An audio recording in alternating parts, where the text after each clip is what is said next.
ಎಲ್ಲರಿಗೂ ಮೌಲ್ಯ ಶಿಕ್ಷಣದ ತರಗತಿಗೆ ಸ್ವಾಗತ. ಇವತ್ತು ಬಲವಂತ, ಧೀಮಂತ, ಗುಣವಂತ, ಪರಾಕ್ರಮಿ, ಸಕಲ ಗುಣ ಸಂಪನ್ನ ಆಗಿರ್ತಕ್ಕಂತಹ ಹನುಮ ಜಯಂತಿಯ ಶುಭಾಶಯಗಳನ್ನು ಕೋರ್ತಾ ಇವತ್ತು ನಾವು ಹನುಮನ ಜೀವನವನ್ನು ನೋಡೋಣ. ನಮ್ಮೆಲ್ಲರಿಗೂ ಗೊತ್ತಿರುವ ಹಾಗೆ ಹನುಮ ಶಿವನ 11ನೇ ಅವತಾರ ಅಂತ ಹೇಳ್ತಾನೆ. ಹನುಮಂತ ಶಿವನ 11ನೇ ಅವತಾರ. ಈತನ ಹುಟ್ಟಿನ ಬಗ್ಗೆ ಜಾಂಬವಂತ ಹೇಳ್ತಾನೆ ಹನುಮಂತನಿಗೆ. ಏನು ಆ ಕಥೆಯಪ್ಪ ಅಂತಂದ್ರೆ, ಬ್ರಹ್ಮನ ಆಸ್ಥಾನದಾಗ ಅಂಜಲಿ ಅಂತ ಒಬ್ಬ ಅಪ್ಸರೆ, ಬ್ರಹ್ಮನ ಆಸ್ಥಾನದಾಗ ಅಂಜಲಿ ಅಂತಕ್ಕಂಥ ಒಬ್ಬ ಅಪ್ಸರಿಗೆ ಎಲ್ಲ ಋಷಿಮುನಿಗಳು ಒಂದು ಶಾಪವನ್ನು ಕೊಡ್ತಾರೆ. ಏನಂತ, ನಿನ್ನ ಸೌಂದರ್ಯವನ್ನು ನೋಡಿ ನಿನಗೆ ಯಾವತ್ತು ಖುಷಿ ಆಗ್ತದಲ್ಲ ಅವತ್ತೇ ನಿನ್ನ ಸೌಂದರ್ಯ ಎಲ್ಲ ಹೋಗಿ ಮುಖ ಮಂಗಂತರ ಆಗಲಿ ಅಂತೇಳಿ ಅಂಜಲಿಗೆ ಋಷಿಮುನಿಗಳು ಬ್ರಹ್ಮನ ಆಸ್ಥಾನದಾಗ ಶಾಪ ಕೊಡ್ತಾರೆ. ಅಂಜಲಿಗೆ ಭಾಳ ಫೀಲ್ ಆಗ್ತದ. ಬ್ರಹ್ಮದೇವ್ರು ಬಿಡ್ಕೋತಾಳೆ, ದೇವ ಹೆಂಗನ ಮಾಡಿ ನಾನು ಭೂಲೋಕದಾಗ ಹುಟ್ಟಿಸಿ ಶಿವನ ಕರುಣೆ ನನ್ನ ಮೇಲೆ ಬೀರಂಗ್ ಮಾಡಂತೇಳಿ ಬ್ರಹ್ಮನನ್ನು ಬೇಡ್ಕೋತಾಳೆ. ಬ್ರಹ್ಮ ತಥಾಸ್ತು ಅಂತ ಹೇಳ್ತಾನೆ. ಆಮೇಲೆ ಆಕೆ ಭೂಲೋಕದಾಗ ಹುಟ್ಟಿ ಏನಪ್ಪ ಅಂತಂದ್ರೆ ವಾನರ ರಾಜ ಆಗಿರ್ತಕ್ಕಂಥ ಕೇಸರಿಯನ್ನು ಮದುವೆ ಆಗ್ತಾಳೆ. ಕೇಸರಿ ಮತ್ತು ಅಂಜನಾದೇವಿ ಗಂಡ ಹೆಂಡತಿ ಮದುವೆ ಆದ ನಂತರ ಶಿವನ ಬಗ್ಗೆ ಘೋರವಾದ ತಪಸ್ಸನ್ನು ಮಾಡ್ತಾಳೆ. ಶಿವನ ಕುರಿತು ಘೋರವಾದ ತಪಸ್ಸನ್ನು ಮಾಡಿ ಶಿವ ಪ್ರತ್ಯಕ್ಷ ಆಗ್ತಾರೆ. ಪ್ರತ್ಯಕ್ಷ ಆಗಿ ವರವನ್ನು ಕೇಳ್ತಾರೆ. ಏನು ಬೇಕು ನಿಮ್ಗೆ, ಏನು ಬೇಕಮ್ಮ ಅಂತ ಕೇಳೋಣ. ಅವಾಗ ಶಿವನಿಗೆ ಹೇಳ್ತಾಳೆ, ಯಾರೋ ಅಂಜಲಿ, ನೀನೇ ನನಗೆ ಮಗನಾಗಿ ಹುಟ್ಟಬೇಕು, ನೀನೇ ನನಗೆ ಮಗನಾಗಿ ಹುಟ್ಟಬೇಕು ಅಂತ ಹೇಳೋಣ. ಶಿವ ಆಯಿತು ತಥಾಸ್ತು ಅಂತೇಳಿ ಹೋಗ್ತಾನೆ. ಅದಾದ ಸ್ವಲ್ಪ ನಂತರದಾಗ ನಾನು ಹೇಳಿದೆ, ರಾಮ ಈಗ ಯಾರು ದಶರಥಗೂ ಕೂಡ ಪುತ್ರ ಕಾಮೇಷ್ಟಿ ಯಾಗ ಮಾಡ್ತಿರ್ತಾನೆ ಅಂತ ಹೇಳಿದ್ನಲ್ಲ. ದಶರಥಗೂ ಮಕ್ಕಳಿರಲ್ಲ, ಆತ ಪುತ್ರ ಕಾಮೇಷ್ಟಿ ಯಾಗ ಮಾಡ್ತಿರ್ತಾನೆ. ಅವಾಗ ಆತನ ಭಕ್ತಿ ಒಲಿದು ಪ್ರಜಾಪತಿ ಯಜ್ಞಕುಂಡದಿಂದ ಒಂದು ಪಾಯಸದ ಬಟ್ಲವನ್ನು ತಂದು ಕೊಡ್ತಾನೆ ದಶರಥಗೆ. ಅದನ್ನು ದಶರಥ ಏನು ಮಾಡ್ತಾನೆ, ಕೌಸಲ್ಯಗೆ, ಸುಮಿತ್ರೆಗೆ ಮತ್ತು ಕೈಕೆಗೆ ಮೂವರಿಗೆ ಹಂಚ್ತಾನೆ. ಅದೇ ಸಮಯದಾಗ ಶಿವ ಏನು ಹೇಳ್ತಾನೆ ಗರುಡಗ, ಆ ಪಾಯಸದ ಬಟ್ಟಲದಂದು ಸ್ವಲ್ಪ ಪಾಯಸವನ್ನು ಒಯ್ದು ಅಂಜಲಿ ಕೊಡು ನೀನು ಅಂತೇಳಿ ಶಿವ ಗರುಡಗೆ ಹೇಳ್ತಾನೆ. ಅವಾಗ ಗರುಡ ಏನು ಮಾಡ್ತಾನಪ್ಪ ಅಂದ್ರೆ ಆಕಾಶದಿಂದ ಓಡಿ ಬಂದು ಆ ಪಾಯಸದಲ್ಲಿರ್ತಕ್ಕಂತಹ ಬಟ್ಟಲದಲ್ಲಿರ್ತಕ್ಕಂಥ ಪಾಯಸವನ್ನು ಸ್ವಲ್ಪ ತೊಗೊಂಡೋಗಿ ಅಂಜಲಿ ಕೊಡ್ತಾನೆ. ಯಾರೋ ಗರುಡ. ಅವಾಗ ಶಿವನ ಅಂಶದಿಂದ ಮತ್ತು ವಾಯುದೇವ ಗಾಳಿದೇವನ ಕೃಪೆಯಿಂದ ಅಂಜಲಿಗೆ ಏನಪ್ಪ ಅಂತಂದ್ರೆ ಅಂಜಲಿ ಗರ್ಭವತಿ ಆಗ್ತಾಳ. 9 ತಿಂಗಳ ನಂತರ ಒಂದು ಮಗು ಹುಟ್ಟುತ್ತದ, ಆತನೇ ಹನುಮಂತ. ಅದಕ್ಕೆ ಇದಕ್ಕೆ ವಾಯುಪುತ್ರ ಅಂತ ಕರೀತಾರೆ. ವಾಯುಪುತ್ರ ಅಂದರೆ ಗಾಳಿಯ ಪುತ್ರ ಅಂತ. ಶಿವನ ಅಂಶನೂ ಹೌದು, ವಾಯುವಿನ ಪುತ್ರನೂ ಹೌದು. ಹನುಮಂತ ಸಣ್ಣವಿರತ್ನಾಗ ಏನಾಗ್ತದಪ್ಪ ಅಂತಂದ್ರೆ ಆಕಾಶದಾಗ ಹಾರಾಡುತ್ತಾ ಸೂರ್ಯನನ್ನು, ಬೆಳಗ್ಗೆ ಸೂರ್ಯ ಕೆಂಪಗಿರ್ತದೆ ನೋಡಿರಲ್ಲ, ಆತನನ್ನು ಒಂದು ಹಣ್ಣಂತ ಹಿಡಿಯಕ್ಕೆ ಹೋಗ್ತಾನೆ ಸೂರ್ಯನನ್ನು. ಅವಾಗ ಇಂದ್ರ ಏನು ಮಾಡ್ತಾನೆ, ಈತ ಸೂರ್ಯನನ್ನು ಇದು ಮಾಡ್ತಾನೆ ಅಂತೇಳಿ ಇಂದ್ರ ತನ್ನ ಯಾವುದು ವಜ್ರಾಯುಧದಿಂದ ಹನುಮಂತ ಹೊಡೆದ್ಬಿಡ್ತಾರೆ. ಅವಾಗ ಹನುಮಂತಂದು ದೌಡಿ ಎಲ್ಲ ಊದ್ಕೊಂಡು ಮೂರ್ಛೆಗೆ ಬಿದ್ದುಬಿಡ್ತಾನೆ ಹನುಮಂತ. ಇದನ್ನು ನೋಡಿ ವಾಯುದೇವ ಸಿಟ್ಟು ಬಂದ್ಬಿಡ್ತದೆ. ವಾಯುದೇವನ ತಂದೆ ಅಲ್ಲ, ವಾಯು ನಿಂದಿಸೇ ಬಿಡ್ತಾನೆ, ಗಾಳಿಗೆ ನಿಂದಿಸಿಬಿಡ್ತಾನೆ. ಎಲ್ಲ ದೇವತೆಗಳು ಅಲ್ಲೋಲ ಕಲ್ಲೋಲ. ಮತ್ತು ಗಾಳಿ ನಿಂತಿತ್ತಂದ್ರೆ ಮುಗಿದೋಯ್ತಿಲ್ಲ, ಎಲ್ಲರೂ ಸತ್ಯ ಹೋಗ್ತಾರೆ. ಹಿಂದಡಿಗೆ ಬ್ರಹ್ಮನ ಬಳಿ ಬರ್ತಾರೆ ಅವರು. ಬ್ರಹ್ಮ ಹಿಂಗೆ ವಾಯುದೇವ ಸಿಟ್ಟಿಗೇರಿ ಗಾಳಿನೇ ನಿಂದಿಸ್ಬಿಟ್ಟಾರ, ಎಲ್ಲರೂ ಜಗತ್ತು ಅಲ್ಲೋಲ ಕಲ್ಲೋಲ ಆಗ್ಯದಂತವನ ಬ್ರಹ್ಮದೇವ ವಾಯುದೇವನಿಗೆ ಸಮಾಧಾನ ಮಾಡಿ ಎಲ್ಲ ದೇವತೆಗಳ ಶಕ್ತಿಯನ್ನು ಹನುಮಂತ ಕೊಡ್ತಾರೆ. ನೋಡಿರಿ, ಸೂರ್ಯದೇವ ತನ್ನಲ್ಲಿರ್ತಕ್ಕಂಥ ತೇಜಸ್ಸನ್ನು ಕೊಡ್ತಾನೆ. ಯಮಧರ್ಮರಾಯ ನಿನಗೆ ಒಟ್ಟ ಯಾವುದೇ ರೋಗಗಳು ಬರದೇ ಇರಲಿ, ಕಾಂತಿವಂತನಾಗಂತ ಆಶೀರ್ವಾದ ಮಾಡ್ತಾನೆ. ಕುಬೇರ ನಿನಗೆ ಎಂಥ ಯುದ್ಧದಾಗೂ ಕೂಡ ನಿನಗೆ ಸೋಲು ಆಗದೇ ಇರಲಿ ಅಂತ ಆಶೀರ್ವಾದ ಮಾಡ್ತಾನೆ. ಶಿವ ನಿನಗೆ ಎಂಥ ಶಸ್ತ್ರಾಸ್ತ್ರಗಳನ್ನು ಕೂಡ ನಿನ್ನನ್ನು ಕೊಲ್ಲಬಾರ್ದಂತೇಳಿ ಆಶೀರ್ವಾದ ಮಾಡ್ತಾನೆ. ಹೀಗೆ ಸಕಲ ದೇವತೆಗಳು ತಮ್ಮಲ್ಲಿರ್ತಕ್ಕಂಥ ವೀರ್ಯ, ಶಕ್ತಿ ಪ್ರತಿಯೊಂದನ್ನು ಕೂಡ ಹನುಮಂತ ದೇವರಿಗೆ ಕೊಡ್ತಾರೆ. ಆದ್ದರಿಂದ ಹನುಮಂತಿಗೆ ಏನಂತ ಕರಿತೀವಿ, ಶಕ್ತಿಮಾನ್ ಅಂತ ಕರಿತೀವಿ. ಎಲ್ಲ ದೇವರುಗಳ ಆಶೀರ್ವಾದ ಹನುಮಂತನ ಮೇಲೆ. ಆಮೇಲೆ ವಾಯುದೇವ ಮತ್ತೆ ಕೂಲಾಗಿ ಮತ್ತೆ ಗಾಳಿಯನ್ನು ಬಿಡ್ತಾನೆ. ಇದೇ ಸಣ್ಣ ವಿರತ್ನಾಗ ಹೇಳಿದ್ದಾರೆ, ಎಲ್ಲರೂ ಶಕ್ತಿ ತಮ್ಮಲ್ಲಿ ಇರೋದ್ರಿಂದ ಶಕ್ತಿಮಾನ್ ಅಂತ ಕರೆದ್ರು. ಆ ಶಕ್ತಿನ ಉಪಯೋಗಿಸೋಣ ಹನುಮಂತೇವ್ರು ಸಣ್ಣ ವಯಸ್ಸಾಗ, ಮತ್ತೆ ಸಣ್ಣ ವಯಸ್ಸಿರುತ್ತೆ, ಗೊತ್ತಾಗಲಿ ಏನು ಮಾಡ್ಬೇಕು ಏನಿಲ್ಲ ಅಂತೇಳಿ. ಅವಾಗ ಆ ಶಕ್ತಿನ ಯೂಸ್ ಮಾಡಿಕೊಂಡು ಹನುಮಂತ ಏನು ಮಾಡ್ತಿರ್ತಾನೆ, ಆ ಋಷಿಮುನಿಗಳ ಯಜ್ಞಯಾಗಾದಿಗಳು ಅಥವಾ ಋಷಿಮುನಿಗಳಿಗೆ ಸತ್ ಮಾಡ್ತಿರ್ತಾನೆ. ಅವ್ರು ಗೊತ್ತಿರಲ್ಲ ಪಾಪ. ಅವಾಗ ಎಲ್ಲ ಋಷಿಗಳು ಬೈಕೈತಿರ್ತಾರೆ, ಇಷ್ಟು ಶಕ್ತಿ ಇತ್ತು ಹಿಂಗೆಲ್ಲ ಯಾಕೆ ಮಾಡಕತ್ತಾನೆ ಅಂತ ಮನಸ್ಸಿನಾಗ ಎಲ್ಲ ಋಷಿಗಳು ಬೈತಿರ್ತಾರೆ. ಬಟ್ ಹನುಮಂತ ಗೊತ್ತಿರಲ್ಲ, ಸಣ್ಣ ಕೂಸೋದು, ಒಂದು ಸಣ್ಣ ವಯಸ್ಸದಾಗ. ಆವಾಗ ಮಾತಂಗ ಋಷಿಗಳು ಅಂತ ಬರ್ತಾರೆ ಅಲ್ಲೇ ಕಿಷ್ಕಿಂದೆ ಬಲ್ಲೆ. ಅದು ಈಗ ಏನು ನಾವು ಅಂಜನಾದ್ರಿ ಬೆಟ್ಟ ಅಂತೀವಲ್ಲ, ಅಲ್ಲೇ ಕಿಷ್ಕಿಂದೆ ಬಲ್ಲಿ ಮಾತಂಗ ಋಷಿಗಳ ಆಶ್ರಮ ಅದು. ಶಬರಿ ಇದ್ದದ್ದು ಅಲ್ಲೇ. ಮಾತಂಗ ಋಷಿಗಳು ಈತನ ಚೇಷ್ಟೆಯನ್ನು ನೋಡಿ ಒಂದು ಶಾಪವನ್ನು ಕೊಟ್ಬಿಡ್ತಾರೆ. ಏನು, ನಿನ್ನ ಇಷ್ಟು ಶಕ್ತಿ ಎಲ್ಲ ದೇವತೆಗಳು ಕೊಟ್ಟರಲ್ಲ, ಅದೆಲ್ಲ ಮರ್ತು ಹೋಗಲಿ ನಿನಗ ಅಂತ.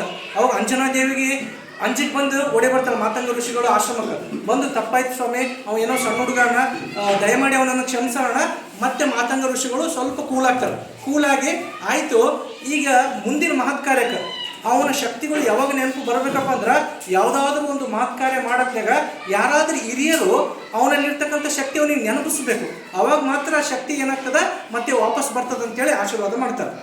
ಸೊ ಇದನ್ನು ಜಾಂಬವಂತ ಏನಪ್ಪ ಅಂತಂದ್ರೆ ಹನುಮಂತಗೆ ಹೇಳ್ತಾರೆ. ಅವು ಮತ್ತೆ ವಾಪಸ್ ಶಕ್ತಿ ಮತ್ತು ಶಕ್ತಿ ಕಳ್ಕೊಂಡುಗಳೇ ಹೇಳಿದ್ನಲ್ಲ, ಅವಾಗ ಶಕ್ತಿ ಎಲ್ಲ ಇರೋದಿಲ್ಲ. ಹಿಂಗಾಗಿ ಸುಗ್ರೀವನ ಬಲ್ಲಿ ಅವಾಗ ಹೇಳಿದ್ನಲ್ಲ, ಕಿಷ್ಕಿಂಧೆಯ ರಾಜ ಸುಗ್ರೀವನ ಬಲ್ಲಿ ಹನುಮಂತ ಏನಪ್ಪ ಅಂದ್ರೆ ಜನರಲ್ ಒಬ್ಬ ಸೈನಿಕರೇ ಕೆಲಸ ಮಾಡ್ತಿರ್ತಾನೆ. ಹಂಗೆ ನೋಡಿದ್ರೆ ಹನುಮಂತ ದೇವ್ರಿಗೆ ಭಾಳ ದೊಡ್ಡ ಶಕ್ತಿ ಇರ್ತದೆ.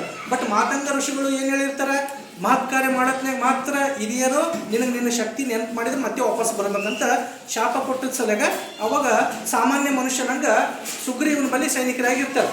ವಾಲಿ ಮನ್ಸು ಮಾಡಿದ್ರೆ ಒಂದೇಡಿ ಹೊಡಿಬೋದು ಹನುಮಂತ, ಅಷ್ಟು ಪವರ್ಫುಲ್ಲು. ಆದರೂ ಕೂಡ ತನ್ನ ಶಕ್ತಿಯನ್ನು ಮರ್ತಿರ್ತಾನೆ. ಹಿಂಗಾಗಿ ವಾಲಿ ಸುಗ್ರೀವನೆಲ್ಲ ದಂಡನೆ ಮಾಡಿ ಆತನ ಎಲ್ಲ ಏನು ಅನ್ಯಾಯವಾಗಿ ತನ್ನ ಸುಗ್ರೀವನ ಸಾಮ್ರಾಜ್ಯವನ್ನು ತೊಗೊಂಡ್ಬಿಟ್ಟಿರ್ತಾನೆ. ಹಿಂಗಾಗಿ ಸುಗ್ರೀವನ ಜೊತೆ ಹನುಮಂತ ಇರ್ತಾನೆ.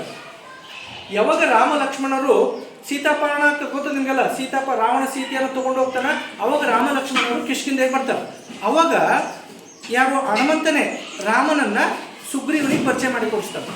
ಸುಗ್ರೀವನಿಗೆ ದೋಸ್ತಿ ಮಾಡಿಸಿದ್ದೆ ಹನುಮಂತ ರಾಮನಿಗೆ. ಆವಾಗ ಸುಗ್ರೀವನ ದೋಸ್ತಿ ಆಗ್ತದ ರಾಮ ಲಕ್ಷ್ಮಣರಿಗೆ. ಸುಗ್ರೀವ ಹೇಳ್ತಾನೆ, ನಮ್ಮ ಕಷ್ಟಗಳನ್ನು ಪರಿಹರಿಸೋ ರಾಮ, ಆಮೇಲೆ ನಾನು ನಿಮಗೆ ಸಹಾಯ ಮಾಡ್ತೀನಿ ಅಂತ ಹೇಳ್ತಾನೆ. ರಾಮ ಏನು ಮಾಡ್ತಾನೆ, ವಾಲಿದೇವಿನೆಲ್ಲ ವಾಲಿ ಭಾಳ ಪವರ್ಫುಲ್ಲು. ಯಾರೇ ಅವನ ಎದುರು ಯುದ್ಧ ಮಾಡಕ್ಕೆ ನಿಂತರೂ ಅವ್ರ ಶಕ್ತಿ ಎಲ್ಲ ವಾಲಿಗೆ ಹೋಗ್ತಿತ್ತು. ಹಿಂಗಾಗಿ ರಾಮ ಒಂದು ಮರದಿಂದನಿಂದ ವಾಲಿ ಹೊಡಿತಾನೆ. ಅವಾಗ ವಾಲಿ ಸತ್ತು ಬೀಳ್ತಾನೆ. ಅವಾಗ ಸುಗ್ರೀವ ಎಲ್ಪ್ ಮಾಡ್ತಾನೆ. ಅವಾಗ ಒಂದು ವಿಚಾರ ಬರ್ತದೆ, ರಾವಣ ಸಾಗರ ದಾಟ್ಯಾನ. ಈಗ ಎಲ್ಲರೂ ವಿಚಾರ ಮಾಡ್ತಿರ್ತಾರೆ, ಯಾರು ಹೋಗ್ಬೇಕು, ಈಗ ಸಾಗರವನ್ನು ದಾಟಬೇಕು, ಯಾರು ಹೋಗ್ಬೇಕಣ್ಣ, ಜಾಂಬವಂತ ಹೇಳ್ತಾರೆ. ಜಾಂಬವಂತ ಹಿರಿಯ ಸೀನಿಯರ್ ಅಂತ. ಆತಗೆ ಹನುಮಂತಿಯವ್ರದ್ದು ಶಕ್ತಿ ಗೊತ್ತಿರ್ತದೆ. ಅವಾಗ ಹನುಮಂತಿಗೆ ಹೇಳ್ತಾನೆ, ಇದನ್ನು ಯಾರು ಮಾಡೋಕ್ಕೆ ಸಾಧ್ಯ ಇಲ್ಲ, ಹನುಮಂತ ಒಬ್ಬನೇ ಮಾಡಬೇಕು. ಯಾಕಪ್ಪ ಅಂತಂದ್ರೆ ಹನುಮಂತನಿಗೆ ಎಲ್ಲ ದೇವರುಗಳ ಶಕ್ತಿ ಆದ. ಆತ ಬೆಟ್ಟವನ್ನು ಎತ್ತಬಲ್ಲ, ಸಮುದ್ರವನ್ನು ಹಾರಬಲ್ಲ. ಅಷ್ಟ ಮಾಡಿ ಸಿದ್ಧಿಗಳಂತ ಗೊತ್ತಿರ್ತಾವೆ. 8 ಸಿದ್ಧಿಗಳು ಆತಗೆ ಏನಪ್ಪ ಅಂದ್ರೆ ಹೊಲ್ದಿರ್ತಾವೆ. ಒಂದು ಸಣ್ಣ ವಸ್ತುಗಿಂತ ಸಣ್ಣದಾಗೋದು, ಗಾಳಿ ಅಷ್ಟೇ ಹಗುರಾಗೋದು, ದೊಡ್ಡ ವಸ್ತು ಆಗೋದು ಅಂಥವೆಲ್ಲ ಒಂದು 8 ಸಿದ್ಧಿಗಳು ಆತಗೆ ಹೊಲ್ದಿರ್ತಾವೆ. ಅದಕ್ಕೆ ಅಷ್ಟಸಿದ್ಧಿದಾಯಕ ಅಂತ ಕರೀತಾರೆ ಹನುಮಂತಗೆ. ಹಿಂಗಾಗಿ ಜಾಂಬವಂತ ಹೇಳ್ತಾನೆ, ಸುಗ್ರೀವ ನಮ್ದ್ರಾಗ ಯಾರಿಗೆ ಸಾಧ್ಯ ಇಲ್ಲ ಹನುಮಂತನ ಬಿಟ್ಟು, ಅದರಿಂದ ಹನುಮಂತನೇ ಕಳಿಸಂತ ಹೇಳೋಣ. ಸುಗ್ರೀವ ನೋಡ್ರಿ ರಾಜ, ಕಿಷ್ಕಿಂಧೆಯ ರಾಜ ಹನುಮಂತನನ್ನು ಹೊಗಳ್ತಾನೆ. ಏನಂತ, ನಮ್ಮ ಕುಲದ ಎಮ್ಮೆ ನೀನು, ನಿನಗಿಂತ ಇರ್ತಕ್ಕಂತಹ ಬಲ ಗುಣ ಇಡೀ 3 ಲೋಕದಾಗ ಯಾರಿಗಿಲ್ಲ.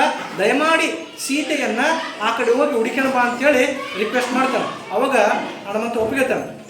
ನೆನ್ಪು ಮಾಡಿದ್ನಲ್ಲ ಜಾಂಬವಂತ, ಈಗ ಹನುಮಂತಕ್ಕೆ ಶಕ್ತಿ ಬಂತೀಗ. ರಾಮನ ನಾಮ ಸ್ಮರಣೆ ಮಾಡ್ಕೊಂತ ಆಯಿತು, ಪವರ್ಫುಲ್ ಆಗಿ ಏನು ಮಾಡ್ತಾನೆ, ಭಾಳ ದೊಡ್ಡದಾಗಿ ಬೆಳೆದು ಸಮುದ್ರವನ್ನು ಹಾರ್ತಾನೆ. 100 ಭಾಳಷ್ಟು ಯೋಜನ ಅಂತ ಕರೀತಾರೆ ಅವರು.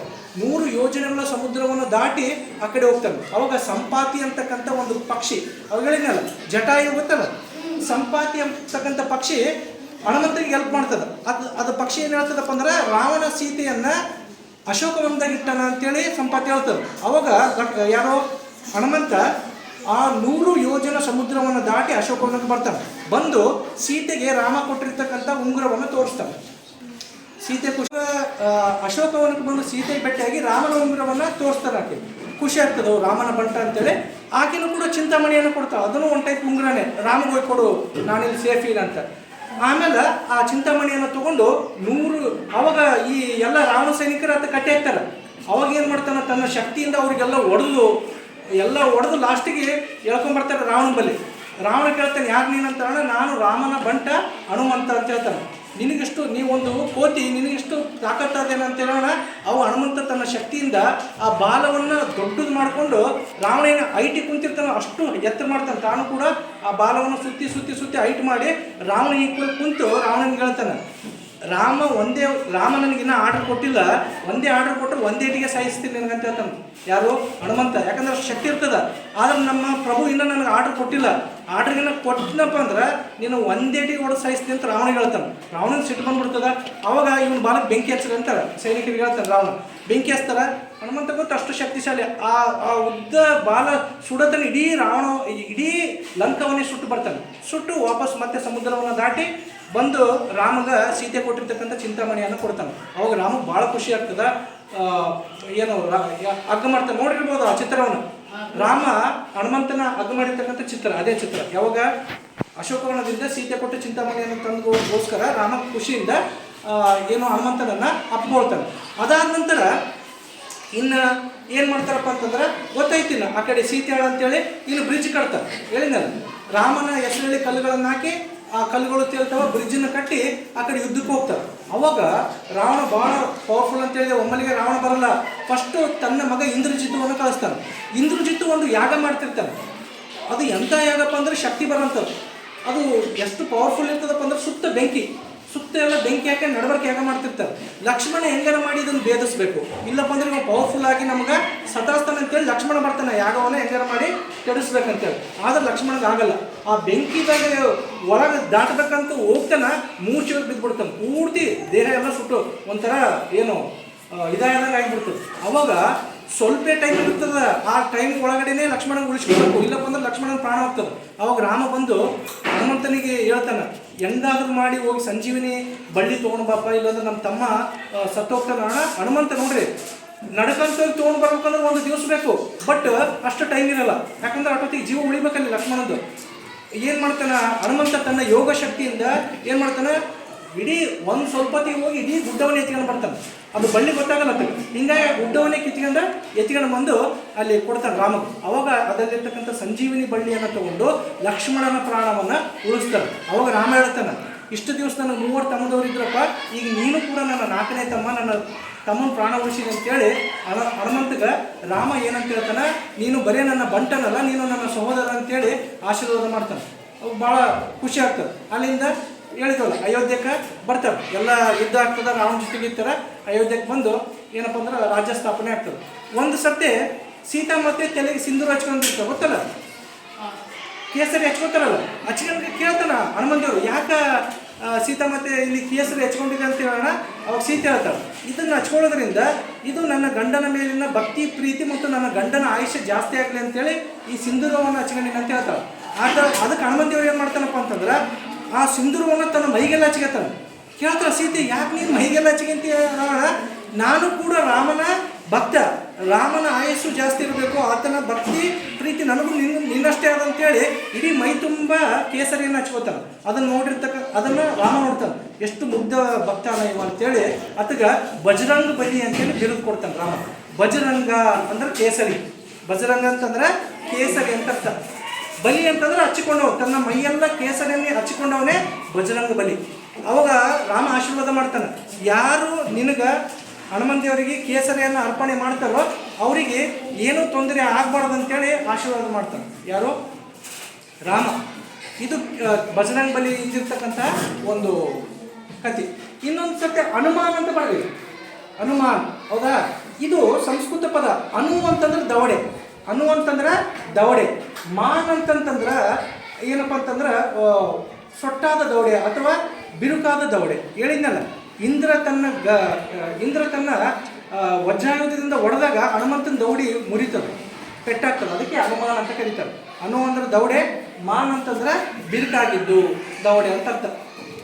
ಒಂದು ಸರ್ತಿ ಮಹಾಭಾರತದಾಗ ಸೌಗಂಧಿಕ ಪುಷ್ಪ ತರಕ ದ್ರೌಪದಿ ಭೀಮನನ್ನ ಅರಣ್ಯ ಕಳಿಸಿರ್ತಾನೆ, ಸೌಗಂಧಿಕ ಪುಷ್ಪ ತಗೊಂಡು ಬಾ ಅಂತ. ಅವಾಗ ಭೀಮ ಬರ್ತಿರ್ತಾನೆ, ನಡಬರ್ಕ ಹನುಮಂತೇವ್ರು ಕುಂತಿರ್ತಾನೆ. ಇವನಿಗೆ ಗೊತ್ತಾಗಲ್ಲ, ತನ್ನ ಬಾಲವನ್ನು ಇಷ್ಟು ಉದ್ದು ಚಾಚಿ ಒಂದು ಮೂಲೆ ಕುಂತಿರ್ತಾನೆ.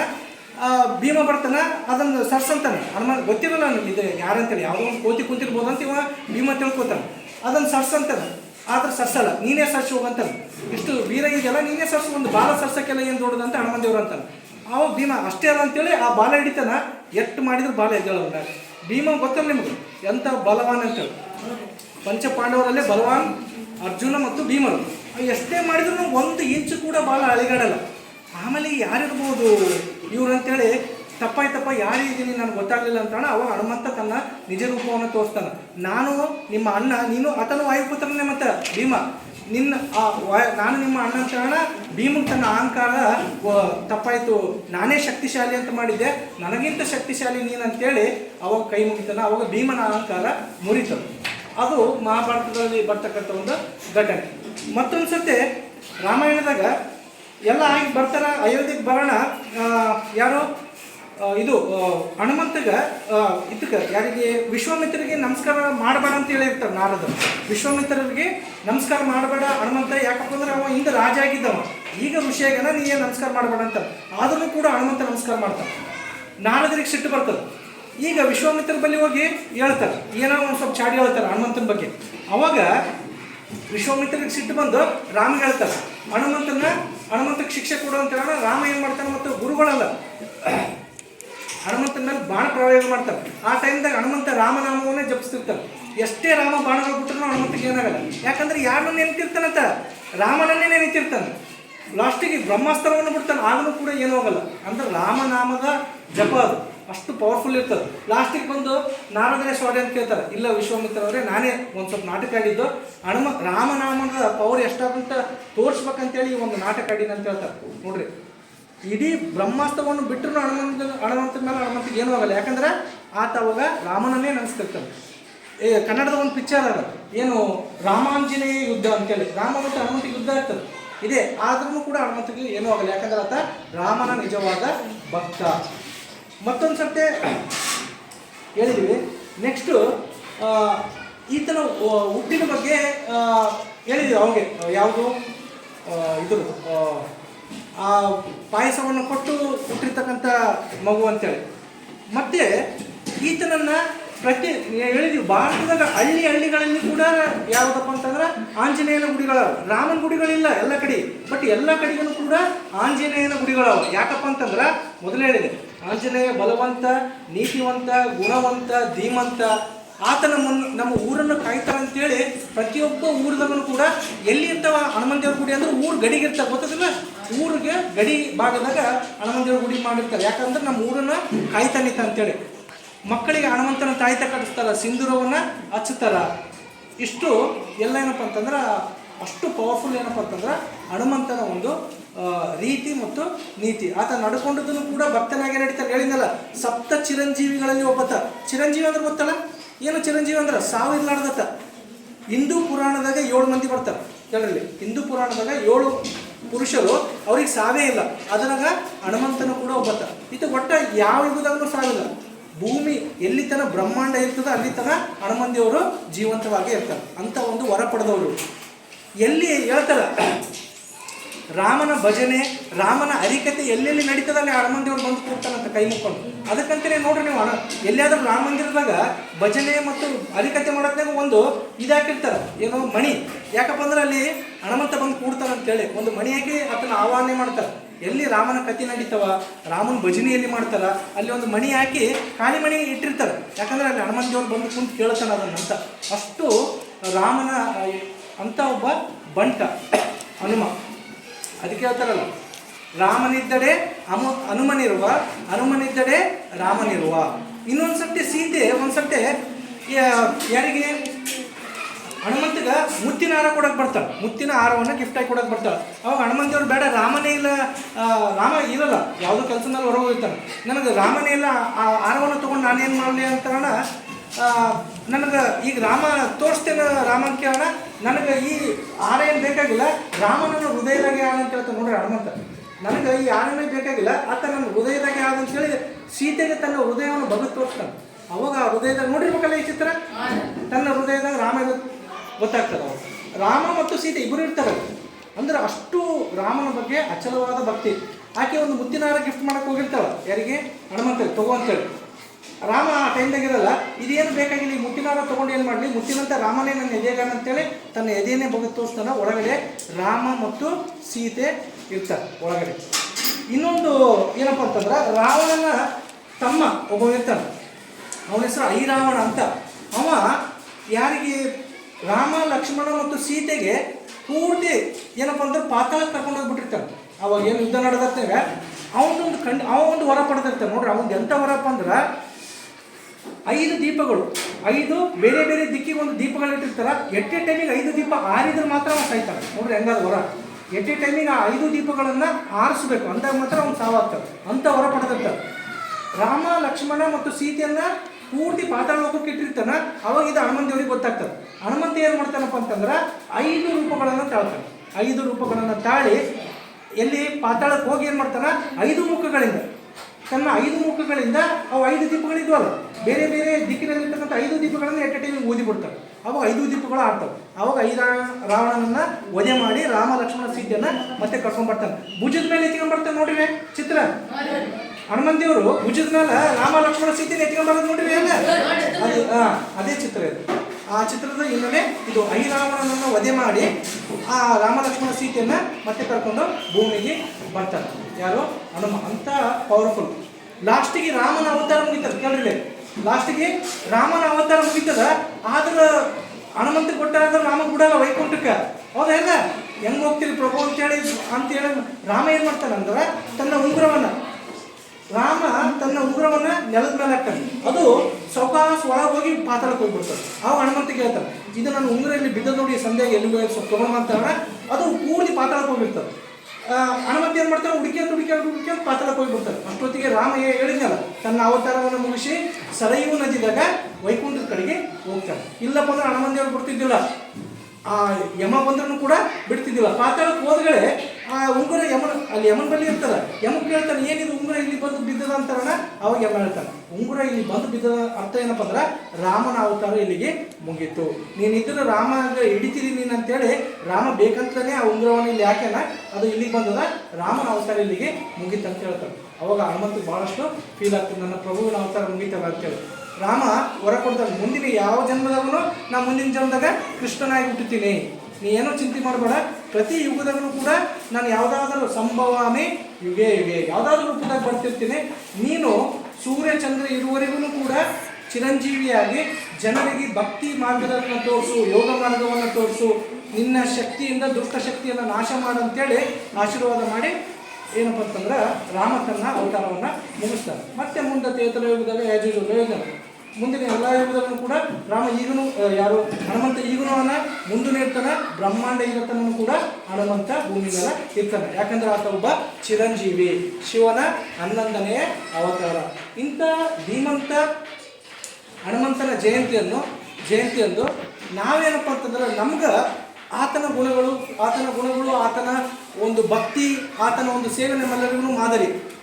ನೋಡ್ರಿ ಯಾವ ರೀತಿ ಸೇವೆ ಮಾಡಿದ. ಆತನ ಸೇವೆ ಅನನ್ಯವಾದದ್ದು, ಏನೂ ಎಕ್ಸ್ಪೆಕ್ಟೇಷನ್ನೇ ಮಾಡಲಿಲ್ಲ, ಒಂದು ಸ್ವಲ್ಪ ಎಕ್ಸ್ಪೆಕ್ಟೇಷನ್ ಮಾಡಲಾರ್ದಂಗೆ ಅಂತಹ ರಾಮಾಯಣದ ಮಹತ್ಕಾರ್ಯವನ್ನು, ಸೀತೆ ಅಂತಕ್ಕಂತಹ ಒಬ್ಬ ಮಹಾನ್ ಸಾಧುವೆಯನ್ನು ರಾಮ ಅಂತಕ್ಕಂತಹ ಒಬ್ಬ ವಿಷ್ಣು ಅವತಾರ ಜೊತೆಗೆ ಸೇರಿಸಿರ್ತಕ್ಕಂತಹ ಕೀರ್ತಿ ಯಾರಿಗೆ ಸಲ್ತದಪ್ಪ ಅಂತಂದ್ರೆ ಹನುಮಂತಕ್ಕೆ ಸಲ್ತದೆ. ಆದ್ದರಿಂದ ಭಾರತದಲ್ಲಿ ಅಷ್ಟೇ ಅಲ್ಲ, ವಿಶ್ವದೆಲ್ಲೆಡೆ ಕೂಡ ಹನುಮಂತವರಿಗೆ ಬಹಳ ದೊಡ್ಡ ಮನ್ನಣೆ ಆದ. ಅಂಥ ಒಬ್ಬ ಧೀಮಂತನ ಜಯಂತಿಯನ್ನು ನಾವಿಂದು ಆಚರಣೆ ಮಾಡ್ತಾ ಇದ್ದೀವಿ. ಆತನ ಆದರ್ಶ, ಆತನ ಸೇವೆ, ಆತನ ಗುಣಗಳು ನಮ್ಮೆಲ್ಲರಿಗೂ ಕೂಡ ನಮ್ಮ ಜೀವನಕ್ಕೂ ಕೂಡ ಮಾದರಿ ಆಗ್ಬೇಕಂತ ಹೇಳ್ತಾ ಮತ್ತೊಮ್ಮೆ ಹನುಮ ಜಯಂತಿಯ ಶುಭಾಶಯಗಳು ಮತ್ತು ಹನುಮಂತನ ಪಾದಗಳಲ್ಲಿ ನನ್ನ ನಮನಗಳನ್ನು ಸಲ್ಲಿಸ್ತಾ ನನ್ನ ಮಾತುಗಳನ್ನು ಮುಗಿಸ್ತಾ ಇದ್ದೀನಿ.